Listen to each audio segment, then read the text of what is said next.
Welcome to Life After Work. I'm your host, Dr. Clark Gaither. Life After Work is the source, the tool, the solution for redesigning and transforming your life when your life's work, for whatever reason, is coming to an end or has come to an end. In this episode, I'll be discussing job-related burnout. The reason this is important is that some people are so burned out at work, they are considering leaving work altogether, even though they might not be prepared mentally, emotionally, physically, financially, or even socially. There's an easier fix for job-related burnout, and I will explain that as I go along. If you are burned out and take steps to alleviate the burnout, you may find that you don't really want to quit work just now because the joy and the reward that you once had from your work has returned. This will allow you to better prepare for the day where you actually do want to end your working career. So, what is job-related burnout?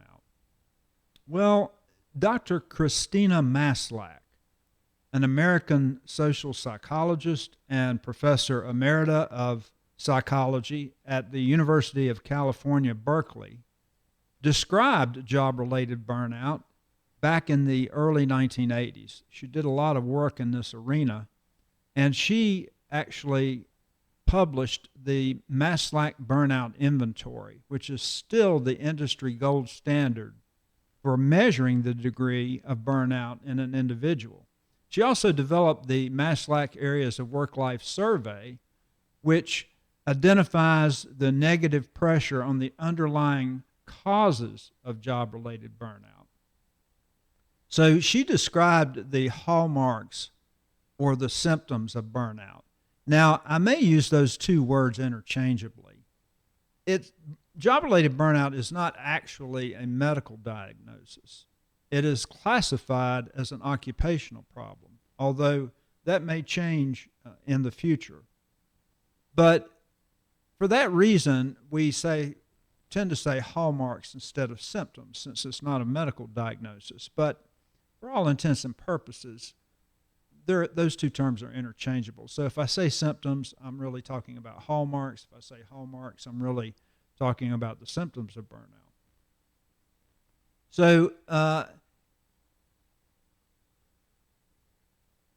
So what is the scope of job-related burnout? Well, there is a detectable burnout rate in every profession. No matter what profession you look at, there is a burnout rate. However, the burnout rates are much higher in some professions versus others. For instance, healthcare providers, the rates of burnout are very high and climbing. And for years, healthcare professionals had the highest rates of burnout reported across the various careers and jobs in the U.S. But there are other careers that have very high rates of burnout. Teachers, firefighters, police officers, social workers, financial analysts, attorneys, dentists, veterinarians, and mental health professionals. A lot of the caring professions have a high degree of professional job-related burnout. So the scope of the issue is very large, and unfortunately, burnout rates in many careers are still climbing. So what are the hallmarks or symptoms of job-related burnout? The first one is emotional exhaustion. That's when you come to feel that you have nothing left to give. And in fact, when I talk to people who are burned out, they will sometimes say those exact words. They will say, I feel I have nothing left to give. I've left it all out there. They are just emotionally spent. They can no longer find it within themselves to give of themselves on an emotional or psychological level to the client, the customer, or the patient. The second hallmark is depersonalization. Now, that's a fancy term for the person becomes cynical and they detach. They develop cynicism or negative feelings, not only about the individuals that they serve, but they develop negative feelings about their chosen career or job. And they detach, not only from the people that they serve, but they lose that sense of attachment to their career or their job. They no longer feel that sense of connection that they once did or enjoyed. And the last hallmark is a lack of a sense of personal accomplishment. Summed up in one word, people begin to feel inefficacious. They feel like they're no longer effective. They feel like they no longer make a difference in the people and the lives of the people that they serve, and they feel that the job no longer makes a difference in their own life. So those three hallmarks: emotional exhaustion, keyword exhaustion; depersonalization, keyword cynicism; and a lack of a sense of personal accomplishment, keyword inefficacy. Those are the three hallmarks or symptoms of professional job-related burnout. Now, there are some differences in how those are encountered in men versus women. In women, they tend to go through all three of those hallmarks pretty much in order. Now, that's not across the board, but it's the majority. First, they will become emotionally exhausted. Then they will depersonalize or become cynical and detached. And they will hit the last one, a lack of a sense of personal accomplishment. Men, on the other hand, usually become cynical first. They develop negative feelings about who they serve and what they do, and they detach from who they serve and what they do.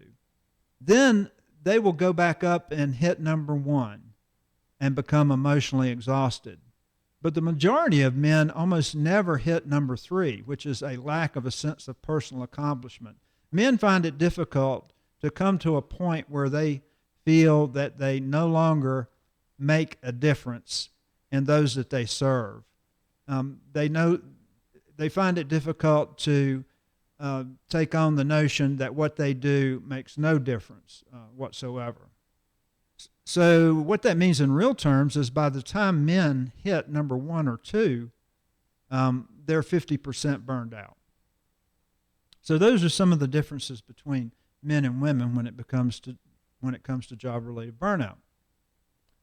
I think it's important to understand, and I will go into this in more depth in future videos, that 90% of burnout is caused by the work environment. It's not the individual burning themselves out. That only occurs about 10% of the time.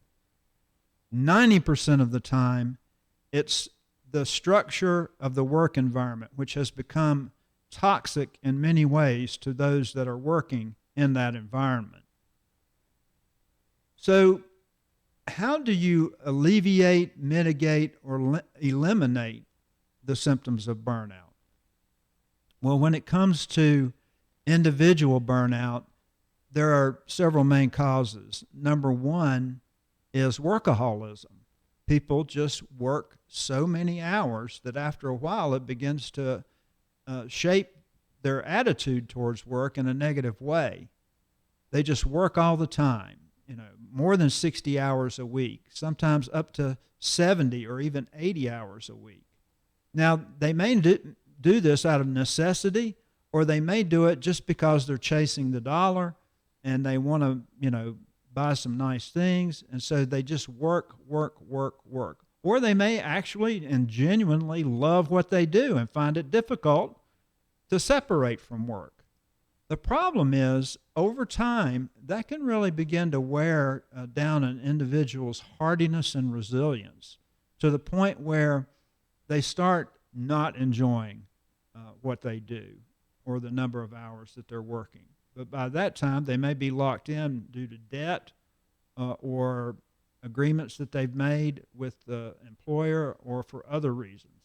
So workaholism is one big way people burn themselves out. Some people feel terminally unique, like they can't get along without me, so I'm just going to work all these hours. And that, of course, is an attitude that's adopted by the individual that is often not true, not the case.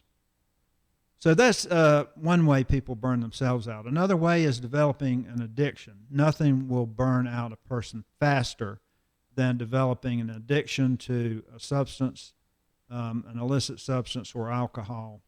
Those folks can spiral pretty quickly as their disease progresses. So that's another way individuals can burn themselves out. And the third main way is they live a life out of balance. We all have four realms: our mental realm, our physical realm, our spiritual realm, and our emotional realm. And unless we pay some time to each of those realms, then our life can be out of balance.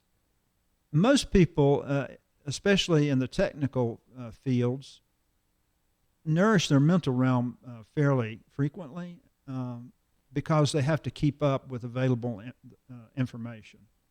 That's especially true in medicine, in my profession. New treatments are coming out all the time, new drugs, new ways of new treatment algorithms, and there's so much change in medicine, it's almost impossible to keep up with it all. So we're forced really to maintain our mental realm. The problem is a lot of providers only digest medical literature. They don't explore other areas of writing like fiction and history, and they just don't read outside of medicine that much. And I think that's a mistake. It's important to read outside of your profession because it will help you in ways that are unforeseen. It will open up new neural pathways that will help you actually solve problems within your profession. So reading and experiencing things outside your job or career is very important when it comes to being well-rounded. Another way is people ignore their physical realm, and they begin to feel bad in their health, in their body. I have never met a patient that felt bad in their body that felt good in their head. I've never met a patient that felt good in their body if they felt bad in their head, because the two are inexorably linked to one another. If you feel good in your physical, you'll feel better in your mental. If you feel great in your mental, you're going to feel good in your physical.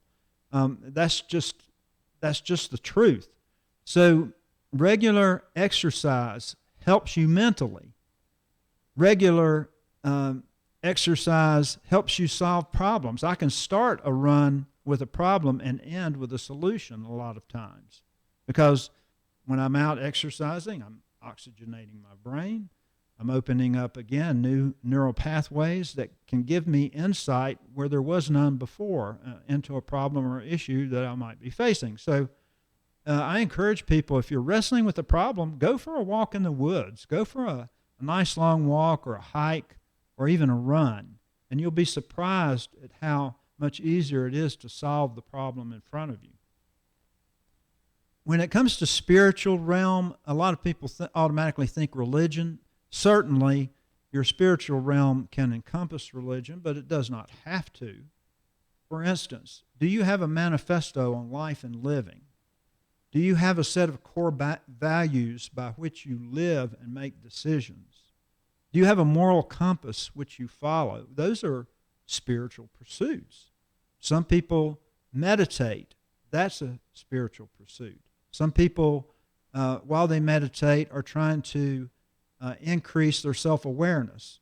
That also is a spiritual pursuit. So spirituality can mean religion, but it does not have to. Of course, for some people, their main source of spiritual enrichment is the church or religion, and that's awesome. That's fine. It's that way for me. And emotionally, are your emotional needs being met? And that's very important. Is there somebody you can confide in that will hold your secrets, that you can go to and discuss problems with and kind of bare your soul to? It can be a lifetime partner, a spouse, a friend, a mentor, but there needs to be someone, maybe a close circle of friends with whom you have an emotional connection. It's very important. Otherwise, people feel disconnected and they develop a sense of loneliness, which can be emotionally devastating. Again, having spiritual pursuits help you emotionally. If you're well emotionally, it's easier for you to connect emotionally with others. So make sure you spend some time nourishing those four realms: your mental, physical, spiritual, and emotional. You don't have to give them equal time, but you need to give them some time. If you don't, it doesn't necessarily mean you're going to have an unhappy life. It doesn't necessarily mean you're going to have an unsuccessful life or an unsatisfying or unfulfilled life. You just won't have your best life. And that's the truth. So pay some attention to all four of those realms. Now, those are the main ways that a person burns themselves out: workaholism, developing an addiction, or living a life out of balance. But that only happens 10% of the time. The other 90% of the time, it's the work environment. And a lot of times, employees do not have the authority or the power to change what they did not cause. And that's a toxic work environment. There are major underlying causes that occur in the work environment, and I'm going to leave that to the upcoming episode after this one, where I'll go over the underlying causes of job-related burnout in the work environment. But just know this: if your work environment is toxic and you feel burned out by it, there's really only two ways out. One is you can put your head down and grind away at a job you hate, working with a group of people you detest, maybe, and you can do it. You can do it for decades on end. Some people can. But you will end up bitter and angry and resentful, and it will shorten your life. And none of that sounds good to me. It doesn't have to be that way. And that leads me to the second option. If the work environment will not change and become less toxic and foster engagement, which is the opposite of burnout, instead of fostering burnout, then you have a choice. You can either stay or you can leave that place. Most people's skills, talents, and abilities are highly portable. They will go wherever you go. So it might be in your best interest to punch up that resume and start looking around for another work environment that's more conducive to your set of core values, your natural talents and abilities, that will allow you to innovate and create in a way that's personally satisfying to you while serving others. And those are about the only two choices. If you find yourself in a work environment that you did not create and cannot change, you either have to tough it out or change work environments. As far as getting the work environment to change, that's something else I'm going to discuss in a future episode, is what can I do to help change my work environment for the better? I'll give you some tips on that in the next episode. So, as I said before, in the next episode, I'll be discussing the 6 major underlying causes of job-related burnout, and I'll be discussing what you can do about those, or what the people in charge can do about those underlying causes. And how do you discover them? I'll discuss that as well. If you found this episode helpful, please like, share, and subscribe, and be sure to ring that bell because that will allow me to notify you as soon as new content is posted. Also, Life After Work publishes a free newsletter, and you can subscribe to that. There's a link in the description box below. It's absolutely free, and it's bursting with information, more information that will be shared on this channel. Until next time.